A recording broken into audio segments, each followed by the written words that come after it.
This remarkable man, Wim Hof, rediscovered what the ancient yogis have been doing for thousands of years. Using very simple breathing techniques, he made his body so resilient to external influences that he is able kind of order his body to remain healthy even in very adverse conditions. Over and over again, he confirmed in laboratory conditions that he can control his body, his nervous system, much more than we are led to believe humans are able to. Moreover, he has trained many groups of volunteers who achieved the same results very quickly. Although the results of these tests are freely published and are not disputed by any scientist, somehow, when you go to your official doctor, provided to you by the medical insurance that you are obliged to pay, you will never hear about this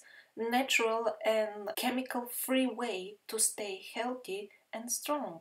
So these doctors who are supposedly giving you advice based on the latest scientific discoveries are not even mentioning to you this scientifically proved method to stay healthy and have extraordinary control over your body. Some few tens of thousands foreigners visit the Philippines every year for a special reason. They have been diagnosed with a terminal cancer or other disease, and their doctor has told them that they can no longer help them. The traditional psychic healers of the Philippines take to the matter very directly, as you can see, without any anesthetic.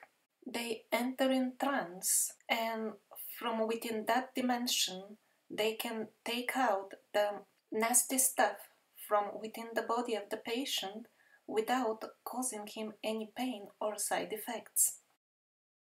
Few seconds after this scary surgery, the patient is ready to go without having to wait for weeks in a hospital being poisoned by strong chemicals. The psychic surgeons of the Philippines and also those of South America that are very similar have been well studied by mainstream scientists. The first big study is made by Dr. Seutemann from Germany. She was studying 1,200 patients for 1 year after they were cured in the Philippines. And they found a percentage of 19% of positive healing. 19 or 90? 90. 90. If there are results, so there can be trickery. Important for me were the results. So I was collecting results from the whole world, and I didn't find 90%, but it was very nearby, and I was selecting very difficult patients with an infaust prognosis from the official medical staff. So it was normally cancers with metastasis. And so I found that it was a really surprising results of this type of...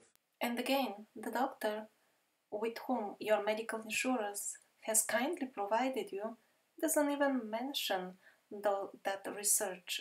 Because for us to be good sheep, we only need to know what is the way to the grazing grounds and then be submissive while being taken advantage of. We should not know much about the rest of the world. Here we see a man with obviously serious problem. God knows if this is even curable with the official medicine, and if it is, at what cost. And here he is being operated while fully conscious, without any anesthetic, by a psychic surgeon from South America. Things get pretty serious at this point. And what is the lady using instead of poisonous chemicals and complex expensive surgery equipment? Singing!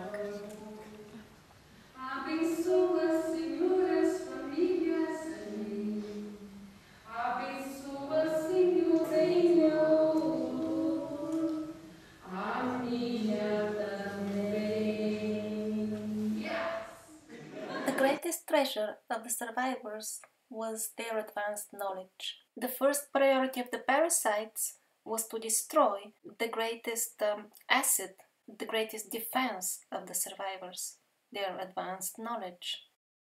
I have two good news here. First of all, we have a great deal of that knowledge still left. Some wild tribes have been keeping it for us, maybe not all of it, but at least the most important part. This is a map of tribes that are still untouched by our civilization. And so the next good news is that I was lucky to spend about a year and a half with some wild shamans, and at that time I got a very practical and first-hand experience of what does it mean to be master of one's environment and how to influence, how to model the events and our life with the power of our thoughts and intentions. I'm well aware that when it comes time to science, most of you would expect me to talk about flying saucers, but in reality it is absolutely possible that the flying saucers were not even part of the technology of the survivors. Some unconfirmed sources claim that the flying saucers were introduced by the parasites into the uncivilized tribes, which were getting mixed with the survivors because they couldn't undermine the survivors themselves. So they attacked they gave this technology to the people who were mixing with them to undermine the usage of more advanced forms of transportation, like for example being able to fly just like that in the air using levitation or also teleportation. But even if this unconfirmed information is not true, even in this case, flying saucers would be just a small branch of the science and technology of the survivors, and definitely not the most important one. If you remember the beginning of the documentary, over there, Ptolemy was saying how he shared his first-hand witness account of the flying Hyperborean person flying in the sky, and later on maybe you remember also the guy with the jetpack on his back. Well, that guy was Ravana. He was definitely a demon. He was a lady kidnapper. He was not a good guy for sure. In other words, we shouldn't be surprised at all if at the end we find out that the flying saucers were a technology introduced by the parasites. On one hand, it would discourage people to use their natural ability to levitate and flight, and on the other hand, it would give advantage during military operations against the survivors carried out by other humans who are already polluted and are taking the side of the parasites. But let's, without further delay, go to the main point, which is the main principle, the basis of all the science of the survivors, and that is controlling one's environment with the power of one's belief system. For an illustration, look at this man. He is controlling the small device with the power of his thoughts. This disabled young man is using the hand replacement device that he operates with his thoughts, not by mechanical means.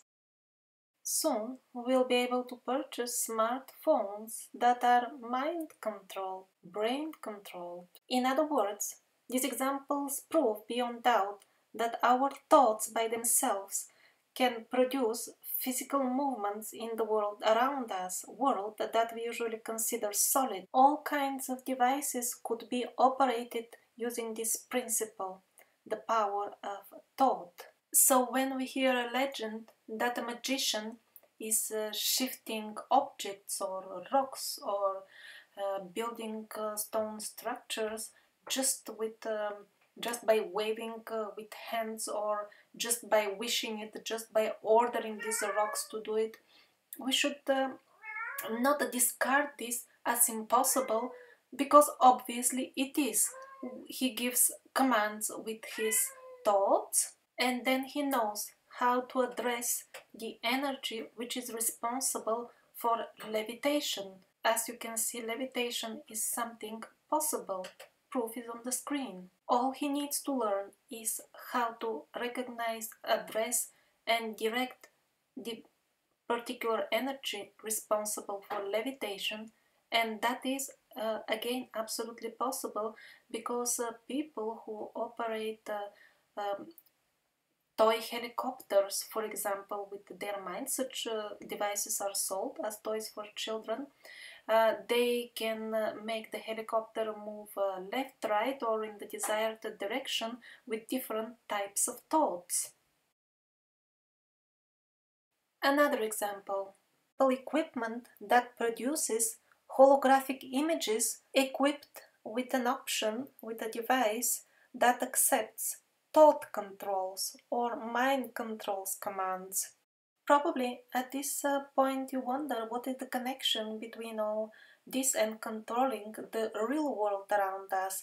After all these technologies that I'm showing are creating illusory images, not real ones. Well, real ones in the sense that most of us understand it nowadays don't really exist. Here is why. As our scientific measurement devices and magnification devices evolve, we can see smaller and smaller particles of matter. The world that we consider solid consists of molecules, but there is absolutely nothing solid about the molecules themselves. It is mostly space with atoms inside, but there is nothing solid about the atoms themselves. They consist of fermions, and again plenty of space, fermions and space, nothing solid. And there is nothing hard and solid about the fermions as well. No matter how small particles we find, it always boils down to the same thing.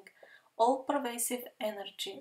Maybe the closest word in our dictionary to its nature would be electromagnetic. I cannot guarantee you that I picked up the most appropriate and correct term from physics to describe this energy, but I guarantee you that this is exactly the energy which the ancient advanced civilizations were using in order to manipulate the reality.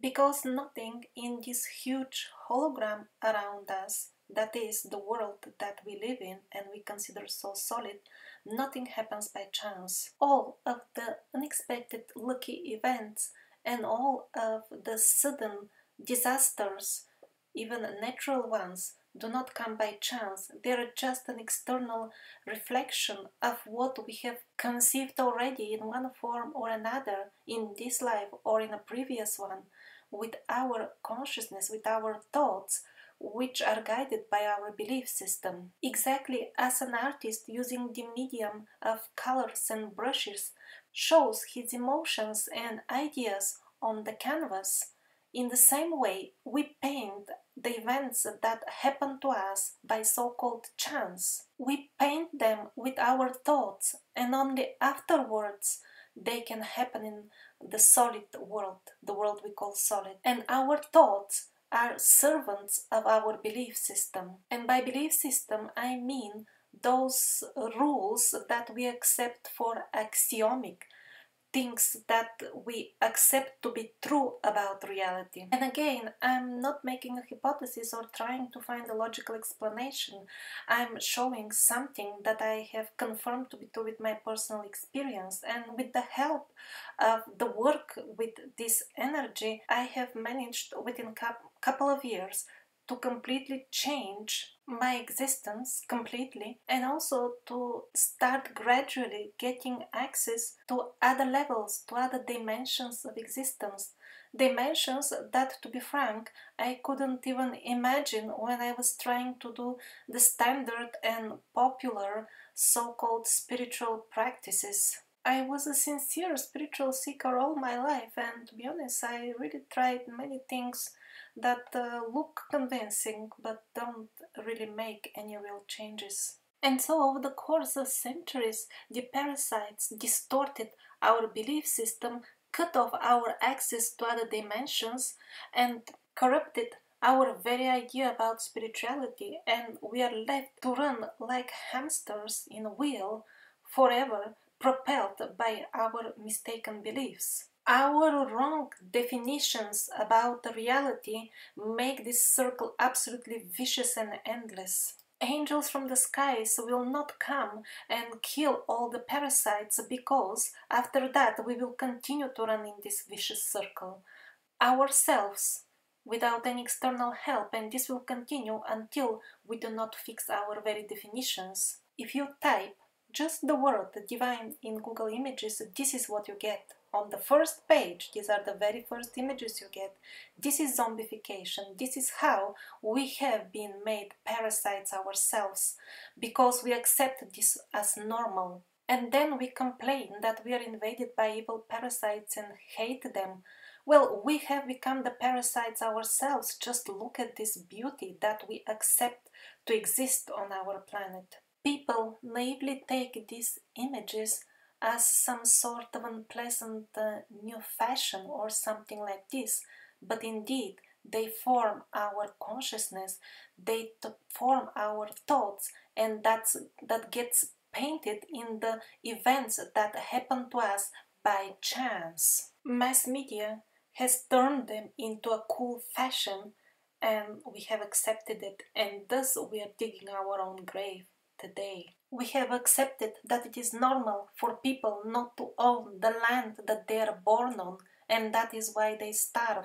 The riches of our beautiful planet are in the hands of billionaires, and we continue to support this system by voting and electing politicians who call this lawful. Being cruel, dishonest, and mean to others have been packaged by the mass media as business competitiveness, and we use it as an excuse to treat others inhumanely. Until we do not fix our beliefs about reality, about what is normal, nobody can help us. God helps those who help themselves. In the package of patriotism, which is supposed to be a good quality, inside resides the ugly belief that a human has the right to go and hurt and torture and kill other humans, that there is some excuse for it.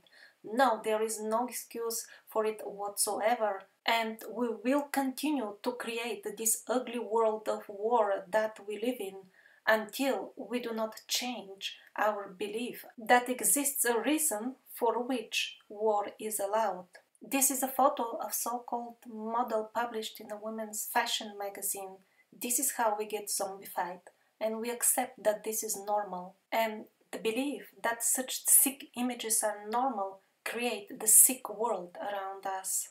Well, let's go a little bit on the technical side, because I'm aware that due to the heavy parasitic conditioning that we are all exposed to, combining astral plane and science will be very difficult intellectual task for many of us. How about advanced medieval rockets? Now many of you will feel comfortable. Okay, this is really science. Here I will present just in a very concise form an article that you can find in full in the description under number 15. When they were fabricating the official history, it was difficult to always remove all details, and here and there something from the truth was left, and one of them is the history of rockets in medieval times. They appear in the historic records that are available for us all of a sudden in the 17th century without any prior evolution at all, in a ready-made form, and moreover in a historic time when the need of developing them was not yet there. The rockets of Alexander Zasyatko that were made few centuries ago would fly 6 kilometers away, and he was not the only one. In England at the same time they would fly for almost 3 kilometers. But what I find most astonishing is their modern looks, and all of this appeared supposedly without any prior evolution. Or at least we don't know how they appeared, to be more precise. Now, Wikipedia does tell us that few thousand of these were used 2 centuries ago during the war in Crimea, but conveniently misses to share more technical details about them because it would be too confusing.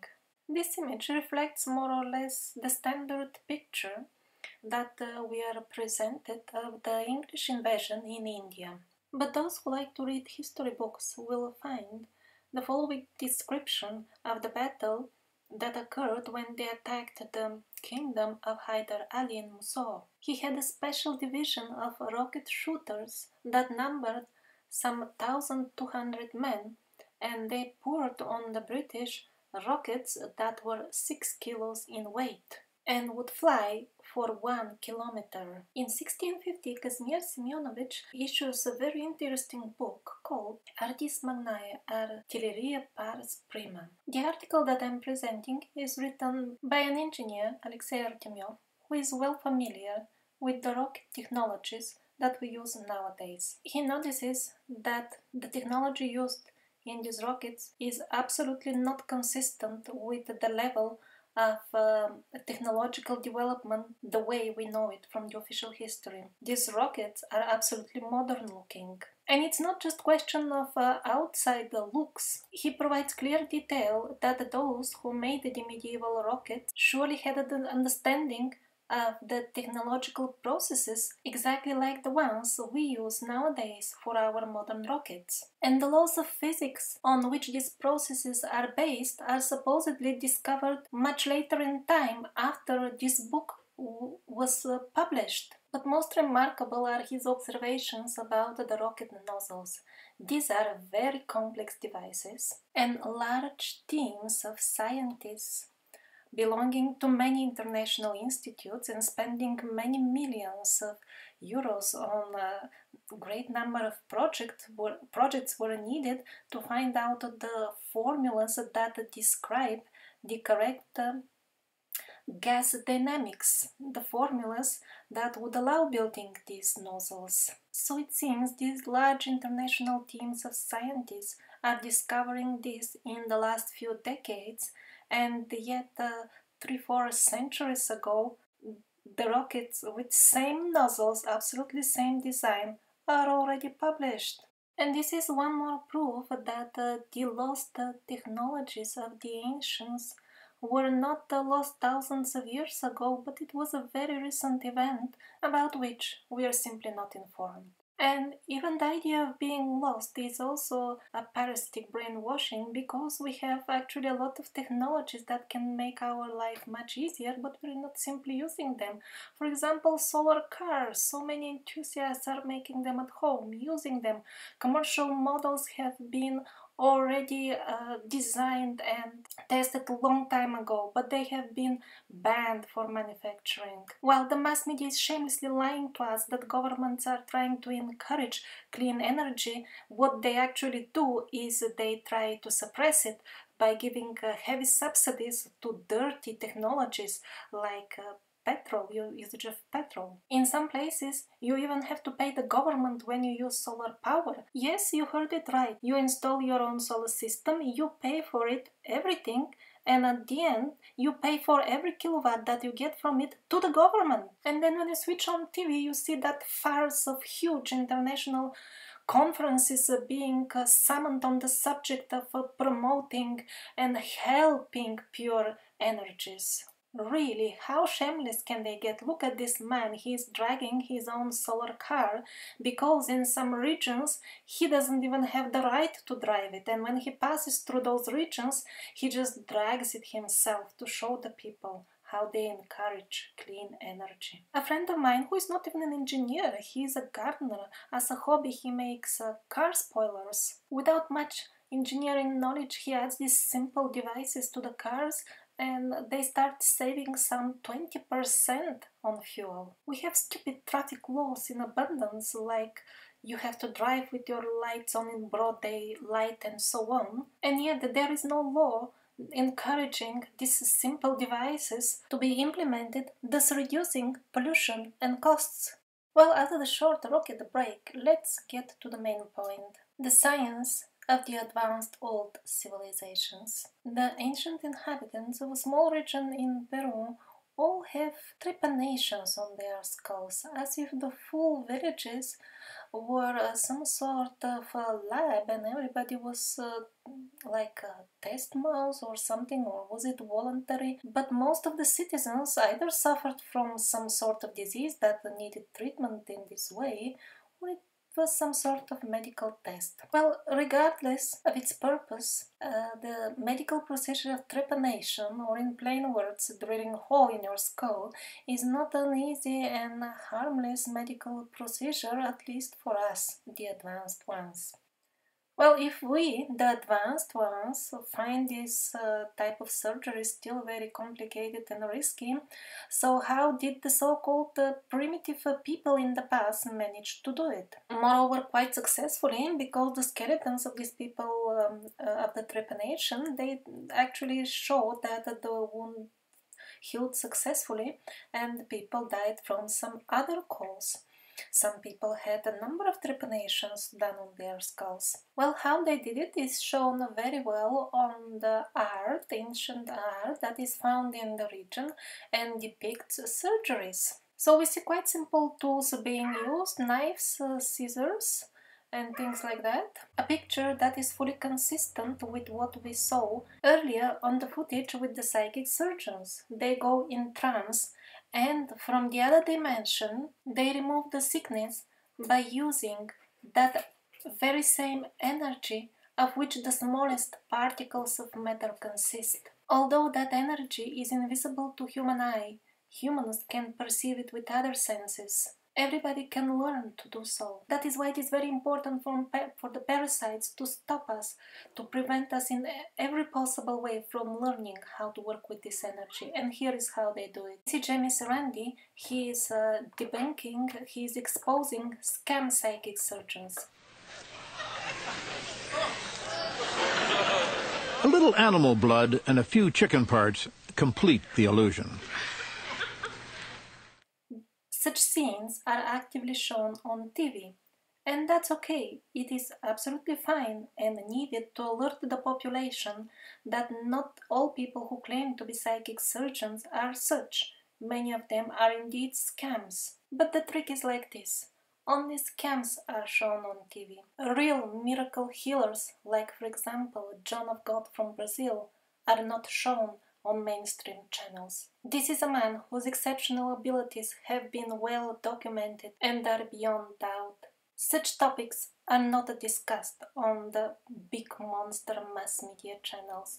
They prefer to concentrate on gossip like the 17th boyfriend of some pop star. So the boyfriends of the pop star are important, but miracles, real miracles, are not important.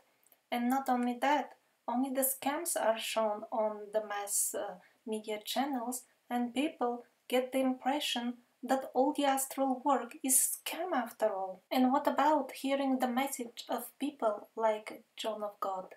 Well, he is not even allowed to explain properly what he is doing because he is threatened with legal action. Although he is still allowed to do his work in Brazil, he is not allowed to explain what he is doing and how he is doing it. Feelings about psychic surgery can be found under number 17 in the links in the description, and under number 14 is an excellent book written by Paramahamsa Yogananda himself and gives a very accurate idea of what is yoga all about, and that is achieving the full potential of one's psyche, of one's consciousness, making the subconscious conscious.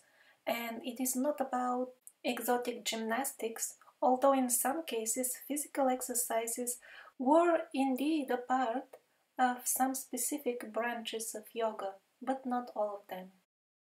The official history of almost all religions goes like this.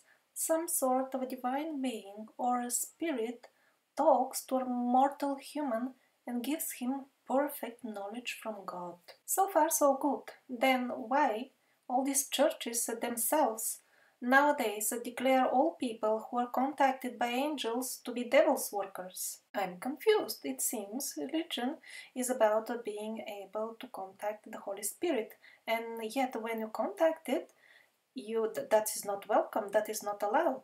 Well, the real reason for not being allowed is that when the real spirit of the gods starts talking to people, the first thing he will tell them is that their so-called religion has nothing to do with any godliness, but it just helps organizing wars and further plunging humanity in all kinds of artificial disasters. We are lucky that some small pieces of very old Gospels have reached us in unedited by the parasite's form. And what do we read there? For example, the very definition of what is a Christian. And the definition is very straightforward and clear. A real Christian is he who, when at night closes his eyes, he starts seeing the real world.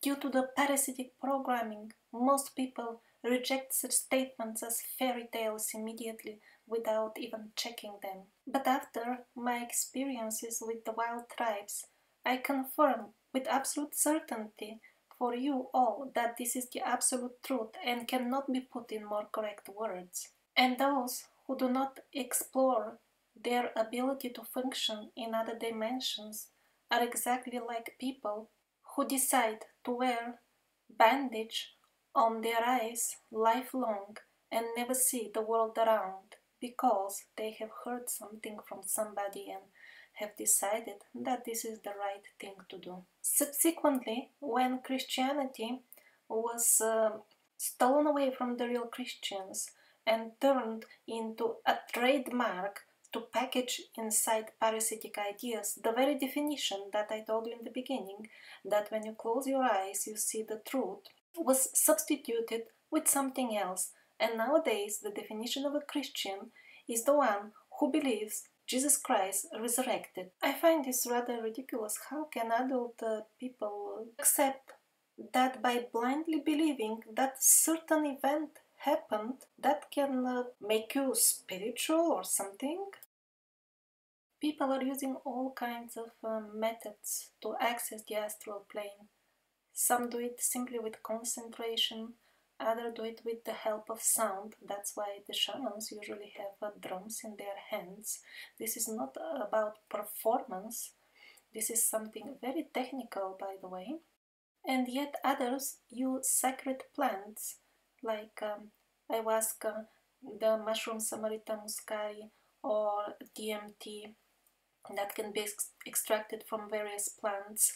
Although the International Narcotics Board, which is a part of UN, openly claims that the usage of such sacred herbs are the right of all people, all tribal people, and there is nothing illegal about doing that. At the same time, that very same organization issues blacklists of so-called dangerous drugs and includes the sacred herbs in them. Those blacklists are then implemented in the lawmaking procedures of all countries on earth, and for this reason itself, these sacred plants are classified as highly poisonous, although scientific research shows absolutely the opposite. Not only they are non-poisonous, but they are highly beneficial for health and they are not addictive. At the moment, further experimental research on them is strictly prohibited. And what to speak of government-organized research? We do not even own our own bodies. The governments are even not allowing us to do with our bodies whatever we want to. This is infringement on our human rights. More on this topic in the links section, number 16. The advanced science of the survivors, and the way I am presenting it, as the ability to model and influence the full world, the full life around with the power of our beliefs and thoughts, is also reflected in a pale way in the ideas of the New Age followers. They call it manifesting things. Outside of the New Age stream, many bestsellers have been also written presenting a very simplified, extremely simplified version of what I'm trying to explain, and basically if you believe in something it will happen. Although the general summary is correct, 99% of the people who preach such things have no practical on-hand knowledge of how the electromagnetic nature of our thoughts influences in a mechanical way, so to say, the physical laws that govern its influence on the structure of the matter around us, and not only the structure but also the events that happen, because not only we have physical objects but they also exist in time, which is another type of energy. And because the authors of similar books and ideas have very little knowledge beyond the general vague idea, in most cases their recipes will not work for all people. In the links section under number 18 I have listed highly recommended authors and resources which not only explain the exact mechanics of how our thoughts can manipulate the world and the events around us, but also provide easy to understand step-by-step information on how you personally can start living in a different reality of beauty and harmony without having to wait for somebody to liberate the human race. Also, it will become clear that this liberation will take place when collectively enough humans decide to leave the parasitic paradigm. But the first and most important step before exploring those resources is to stop watching TV. TV keeps us anchored to the parasitic reality. We believe in it. We think it's real. It's like drinking a liter of strong poison every day and then looking for a cure at the same time. That won't work well. First, one should stop drinking the poison and then slowly start detoxifying with the recommended books. This part of the Survivor series is the most important one, and I would like to encourage everybody to upload it to their YouTube channel as well.